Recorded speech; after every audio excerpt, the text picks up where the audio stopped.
Hi, my name is Jennifer, and I'm a humanist, and this is Ask a Humanist. And what I try to do is I get, because of the work I do as a writer and a speaker and a promoter of humanism and a teacher of humanism, I get questions all the time from people who want to know the humanist viewpoint on things or just to ask questions. So that's what this is for. If you join me now, you can type in a question in the chat room, or if you're watching this as a podcast or a vlog, feel free to email me any question you might have, and I'll try to answer it in the next show. My web address is www.jen-hancock.com. And I'm on Facebook at Jen the Humanist. I'm on Twitter at Jen the Humanist. I'm on Google+, on Quora, LinkedIn. So, you can find me just about anywhere. I have a couple of blogs and podcasts. I have a Humanist Thought of the Week and a Humanist Limericks from the Culture Wars, a podcast, Humanist Thought of the Week, Happiness Through Humanism, things like that, plus a couple of books. I do give away a free ebook on humanism to people who join my mailing list. It's available for 99 cents as an ebook, but you can get it free if you want to learn more about philosophy. And again, just go to my website, www.jen-hancock.com. All right, so the first question I have today, and I got a bunch. I don't know if we'll get to them all, but we'll try. The first question was from Laura, and she said, were you raised an atheist, or did something happen to make you reject God? Okay. I'm a humanist, which means I am without supernaturalism and without theism. This is what they call a secular philosophy of life, and what that means is it's focused on the material world, not the spiritual world. Okay, it's a very pragmatic, day-to-day philosophy. I happen to also be an atheist, right? But that's not a guarantee just because I'm a humanist, right? It just happens to be I also am an atheist. But I don't consider my atheism all that important. It's kind of like a personal choice that I have about my beliefs. What matters to you is how I choose to interact with you. And by telling you I'm a humanist, what I'm telling you is that I value humans. I choose to be the best, most ethical person I can be because that's the sort of person I want to be. And I think there's benefits to me to being a good, ethical person here now. Now, was I raised atheist or did something happen to me to reject God? I was actually raised as a free thinker. Humanists do not raise their children to be atheists or theists. We raise them to be free thinkers, meaning we believe each and every individual, including our children, has the right to determine their beliefs for themselves. Our job as parents is to help teach them how to think so that they can make decisions on their own about what it is they believe and don't believe. So no, I was not raised an atheist. I was raised a free thinker. Half of my extended family was devout Catholic. The other half was Orthodox Jewish, so I did have religious influences in my life. But I was never told what my mom believed. I was never told what my dad believed. I was never discussed this with my brother or sister because it wasn't my business. It was their business. Religion and belief is a personal matter to me. And, people are shocked when I tell them I didn't even ask my husband what he believed before we got married because it didn't matter to me, right? His beliefs are his beliefs. I respect the fact that he has that right to his personal beliefs. I don't infringe on them. If he wants to share them, great, all right? But I'm not going to push him and demand that he believe something because that would be rude. It's not my place. So no, I was not raised an atheist. I was raised to be a free thinker. I came to my atheism around the age of 17 when I realized I didn't believe that humans had a transcendent soul, and therefore the question of whether there was or was not a God was completely irrelevant. As conceived by the Judeo-Christian traditions, right? The God as conceived by Judeo-Christian traditions is completely irrelevant to a human if a human does not have a transcendent soul. And I decided I didn't believe we had a transcendent soul, so the question of whether or not there is a God is moot. I think, the way I kind of describe myself these days is that I'm an atheist, meaning whether there is or not a God is not important to me. I'm an apathetic agnostic, don't know, don't care. On the other hand, I don't really believe that there is. I'm not entirely sure, but I'm like 99.95% sure But there probably isn't. I could be wrong, but, you know. But at the end of the day, it really doesn't matter to me, because I'm choosing to be a humanist, to be a good person, because I think that's the right way to live my life. And if there is a God, I find it hard to believe that a God who believes in morality would punish me for choosing to be a moral person. It doesn't make any sense to me. So I don't spend any time worrying about the God question. All right, I only talk about it when someone asks me, like Laura did. I'm also, so you know, an agnostic, an I-G-N-O-S-T-I-C. And that was a phrase coined by the Rabbi Sherman Wein, who is the founder of the Congregation for Humanistic Judaism. And what it means is when someone says the word God, I don't know what they're talking about. I don't know which particular God you're referring to. To me, the word God is a generic term for a class of supernatural beings. And unless you tell me what specific God you're talking about and what this specific God's proposed qualities are, I can't even issue an opinion on what I think the likelihood of such a being existing is or not. Long story short, I think a better descriptor for me is that I'm an atheist, an apathetic agnostic, but basically an atheist. But I wasn't raised that way. I was raised to be a free thinker.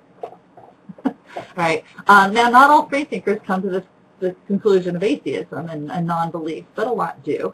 But the point is that the raising, and I'm a mom, I have a 6-year-old, I am not raising him to be an atheist. All right. I am raising him to be a free thinker, to choose for himself. So I am giving him a religious education. He is involved in a Christian martial arts program where he has to learn Bible verses, and I don't have any problem with that, right? I want him to be exposed to religion. We have done Passover Seders with the Jewish side of my family, and I want him to be educated in that as well. He is very aware because of his interest in Egyptian mythology and the gods and goddesses of Egypt. So I want him to be well educated so that when he is older and he's ready to start thinking about these issues for himself, he knows what his options are.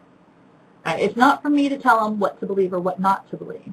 My job is to teach him how to think. My other job, and this is very, very critical, is to teach him how to think about morality for himself. And this is why I think humanism is so important, because it gives a framework to the teaching of morality that is very, very powerful. For instance, last night we had to talk about not speaking on behalf of someone else without their permission because he had forgotten to turn something in. And he said, well, we can just put a circle with a smiley face in there because I know my teacher would have given me one. I said, you can't do that. You can't you can't forge your teacher's signature on something that's unethical. We had a discussion about this. This morning he was talking about his best friend being bullied by another kid in the class, and we talked about what the moral thing to do was, to be courageous to stand up for your friend and not just allow it to happen. So even though I'm not teaching him a specific belief, I am teaching him about all the different varieties of beliefs so that he can choose for himself. That's the free thought side of it. It's not an indoctrination. It's a religious education in terms of religious literacy. All right? But the focus of my parenting is to teach him how to think for himself and to teach him to have a basic moral compass based on compassion for others. A humanist is not interested in raising their kids to be religious or not religious. What we're interested is in raising kids to be powerfully moral, powerfully ethical. We don't want just an average ethical kid. We want a powerfully ethical kid, because that's what's ultimately very important to us is our ethics. So was I raised an atheist? No. Raised a free thinker with an extreme emphasis on personal responsibility and compassion-based morality. Now, we didn't give it a name. It turns out that this approach is the humanist approach, but we didn't label it that because my parents didn't know about the philosophy, because the philosophy was only named like 100 years ago, and the movement's only just now gaining traction. We just called it being a good human being. Right? This was what I was raised to be. I was raised to be a good human being. And that approach, in the absence of religion, just for the sake of it, is humanism. That's what humanism is, about being a good human being. All right? The next question I have, let's mark that one off, was from Mama J. And Mama J asked, what if you're religious and agree with everything about humanism, but it's rejection of the supernatural. Now, this happens all the time, all right? Humanist values and the humanist approach to being a good person are very, very practical. And, as one of my Christian friends said, at the end of the day, we all have to live in the real world. For a Christian or someone who believes that you have a transcendent soul, you have two concerns. One is your day-to-day life, and the other is, your afterlife. The humanist approach is not inconsistent with living a life in a way that will benefit you in the afterlife if you happen to believe you have an afterlife. I don't, okay? But the values and the pragmatic aspect of how you live your life and why you might want to live your life this way is very practical, and people all over the world really like it. Now, humanism is a secular philosophy. It's without supernaturalism. It's without deism, theism, and pantheism and things like that. It's just pragmatic, here and now based. What happens if you agree with everything? Critical thinking, how we go about problem solving, being a good person, how and why to be a good person, but you still believe in whatever supernatural thing you happen to believe in. God or, whatever. Relax, there's an option for you, okay? It's called instead of being a humanist like I am, who's not religious, you would say you're a humanistic whatever. So if you're a Christian and you're applying humanist principles to your practice of Christianity, you would label yourself as a humanistic Christian. All right, there is a congregation for humanistic Judaism, for instance, and they're nationwide. One of the largest congregations of humanists we have in the state of Florida where I live is actually a congregation for humanistic Judaism, and they have a choir, and they have, film clubs and wine tasting clubs, and they get together every couple of weeks and do something, and they celebrate their Jewish tradition in a humanistic framework. Now, most humanistic Jews are actually non-theists, all right? And most humanistic Christians actually are theists. So, but the point is that if you're not a humanist but you agree with almost everything about humanism, you're applying the philosophy to another viewpoint, and it would be humanistic at that point. So humanistic Christianity, humanistic Islam, humanistic Hinduism, humanistic Buddhism. That's all very common and very normal, and that's been going on since the inception of the philosophy, because there's nothing really about humanism that is inconsistent with most people's conception of their religious beliefs. Right. My book, The Humanist Approach to Happiness, Practical Wisdom, is in use by religious congregations to teach rational ethics in addition to the spiritual ethics. So there's a pastor in Kenya, for instance, who is using my book to teach rational ethics to his congregation there. He does not view this as a contradiction of his religious beliefs. What humanist ethics does, what rational ethics give you, is the worldly reasons why being a good person is good. Right? How does this benefit your life here and now? Being a good person, most Christians think, helps you in the afterlife. So there's no conflict. Right? It just gives you an added layer of understanding to the values that you already hold. Additionally, what this gives you, to label yourself this way and to embrace the humanist values, is it emphasizes what you think is important in your faith tradition, which is usually compassion and being a good person. That's what most people want out of their religious tradition. And by saying you're humanistic Christian or a humanistic Jew or a humanistic Buddhist or a humanistic Muslim, what you're saying is that you reject the more extreme forms that your religion can take. And we all know, doesn't matter how good the religion is, there are idiots who ruin it by taking it to an extreme. Right? So, by saying you're a humanistic Christian, you're saying the emphasis is on being a good person. The emphasis is on being a compassionate, responsible, ethical person, not on following this book as if it's, inerrant, and not using faith as a tool to oppress other people, which is often, that's the ugly side of religion, isn't it? Is when people use religion for political purposes or they use it to oppress other people. That's the ugly side. Someone who approaches their faith humanistically does so as a way to emphasize their own personal responsibility, that their faith is about them and how they choose to interact with the world. It's not about enforcing their views on other people. It's about them. Because humanism is a philosophy of personal responsibility. It's about how you choose to act. You will not find a humanist ever telling anybody else that they're doing things wrong. We might say there is a better way to do that, and you might want to think about the better way to do that, but at the end of the day, we respect your choice to choose to live the life that you want to lead in the way you want to lead it. What we don't approve of and what we will fight against is the use of religion as a tool to bludgeon other people into behaving the way you want them to behave. That is not acceptable.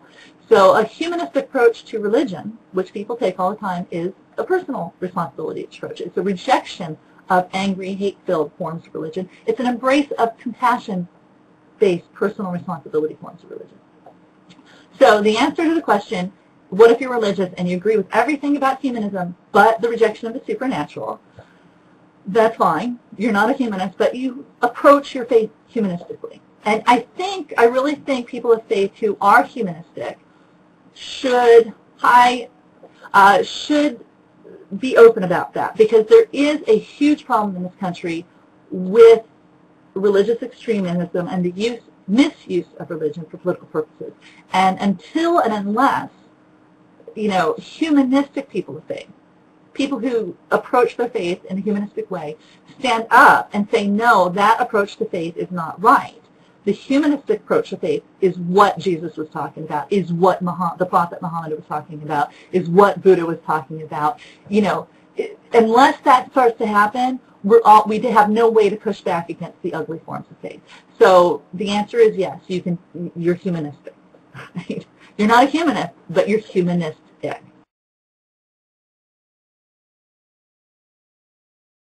Okay, let's see. The third question I have was from a woman named Tammy. Tammy wanted to know what I personally think about animism. Oh, thank you, Flappin. I'm glad you think it's interesting. Okay, so animism. What does a humanist think about animism? Animism is basically the idea that animals have spirits and souls as well, in addition to humans. All right. What I think of animism is that it's just another form of anthropomorphism, right? Which means it's the application of human beliefs and human understanding of what it is to be human on other animals. And I reject anthropomorphism. And so therefore I reject animism on two grounds. One, animism is about spirituality and souls, transcendent souls particularly, and I don't believe any animal has that, humans or otherwise. So that aspect of animism I don't agree with. The other part is that anthropomorphism is it's a really easy trap to get into, but it doesn't really represent what's really going on with the animals. For instance, I used to work in animal welfare work. I used to work for the Los Angeles SPCA, actually. And I used to counsel a lot of people on pet care and, training of animals and leash training dogs and dealing with problem cats and things like that. And the thing that people get messed up on when they're dealing with their pets and they're dealing with animals is they forget. We have as humans a projection. We assume when we meet another human that they've got similar things going inside their head as we do. All right, it helps us interact with them because we can make an assumption that another human being has a mind, so that's similar to ours and works in a similar fashion. And that's a reasonable assumption to make about another human being. It's not a reasonable assumption to make about, say, a cat or a dolphin or a bat or a dog or an ant or anything like that. All right, and the reason is because while they all have brains, their brains are wired very, very differently. And, a cat is not dealing with human issues. They're dealing with cat issues. I just got a whole bunch of chickens. All right, we're raising chickens right now. We've got 4 cute little chicks. And, I love watching them because they're so interesting, but they don't act like humans. They don't have human problems. Their world completely and totally revolves around chicken problems. And chicken problems have to do with where's the food, where's the water, is that an ant, can I eat that? Can I eat that? I want to eat that. You know, I joked the other day on my website that the reason a chicken crossed the road was to eat a bug. Because that's what a chicken is thinking about. That, like, you know, is someone going to eat me? Or do I need to flee from this? Is this a problem? That's like the entirety of a chicken's brain. That's what they're thinking about. They're not thinking about, gee, do I like this other bird or not? A lot of times when they're picking each other, they're looking for bugs. I mean, they picked, you know, my little spots on my leg because they're looking for a bug. It's not about, hey, I wonder if this will hurt. It's, I'm looking for a bug. That might be a bug. Is that a bug? Maybe it's a bug. That's a chicken's brain. Right? Cats have cat problems. Dogs have dog problems. Dolphins have dolphin problems. Bears have bear problems. Tigers have tiger problems. Humans have human problems. And the problem with anthropomorphism is it tends to project human problems onto animals that don't have human problems. They have animal problems, whatever those animal problems are. So the answer to what I think about animism is that A, I don't believe in souls, and B, I reject the idea of anthropomorphism as not being an accurate reflection of what's going on with the animal. And you can't cope with an animal well and give the animal what it needs properly unless you understand that your issues are not their issues. They have their own issues. All right, so yeah, I reject anthropomorphism. I reject anthropomorphism for that reason. Now, that doesn't mean I don't like animals. I love animals. I'm an animal welfare advocate. I spent a huge portion of my professional life working in animal welfare. All right, and I think all humanists are. You know, we are very much aware that we are human animals. All right, we are animals, and that's not a bad thing. All right, we accept this reality because the more we accept reality, the more effective our problem solving is going to be, and the more effective we're going to be at life in general. And the more realistic understanding of the animal world is that animals are not human. All right, they don't have a similar brain process going on in their heads as humans do. All right, humans are fairly unique in that. We're not completely unique because we share our biology with our fellow animals. All right, we have more in common in our needs and desires with a cat than we do, say, with an ant or a fish. All right, but we share a common biology through this tree of life because we're all part of the tree of life.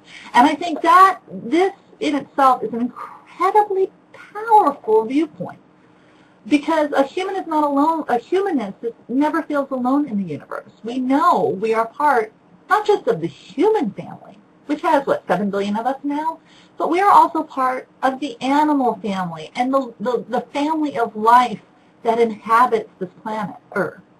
We could very well be related to life elsewhere. We're certainly tied molecularly to the universe. All right, we, as the great humanist Carl Sagan said, we are made of star stuff. If that is not the most awesome understanding of who you are as a human being, I don't know what is. And I don't know of any religion that ties you to the universe in such a powerful way without requiring a leap of faith. All right, this is in your molecules. This is in the atoms that make you up. You are part of the universe. You are made of the universe. Okay? And you're related to every animal and plant on this planet. That's powerful. It is really powerful, and it changes how you think about the world. And this is one of the reasons why I think humanists are so engaged with the world and engaged with our fellow humans and such advocates for, you know, environmental protections and such advocates for animal welfare. And it's because we understand at a very deep level, both emotionally and intellectually, that we are connected and interdependent. So anthropomorphism, no. You do not need anthropomorphism to feel connected to animals. You don't need it. Right? It's a distraction from reality. And reality is not just better, it's really better in terms of empowering your outlook on life. Okay, so this has been the March episode of Ask a Humanist. I hope you enjoyed it. I try to do this blog every month. If you have any questions you want me to answer on your behalf or something, just send me an email. Go to my website, www.jen-hancock.com, and sign up for my mailing list. I will give you a free ebook on humanism that should answer a lot of the questions that you have. And then, again, feel free to ask me any questions that you have. I'll answer anything. Humanists don't really have any taboos. So my website is www.jen-hancock.com. I have a handy humanism handbook which will explain humanism to you. I also have a book called The Humanist Approach to Happiness, which is about how a humanist looks at life and about living our life and making ethical and rational decisions for ourselves so that we live a good life, because that's our goal as humanists, to live the most effective, powerful, intentional life we can, personal fulfillment that aspires to the greater good of humanity. We want to make the world a better place. So I encourage you to check me out and get my books, and I'll see you next month. Thanks so much.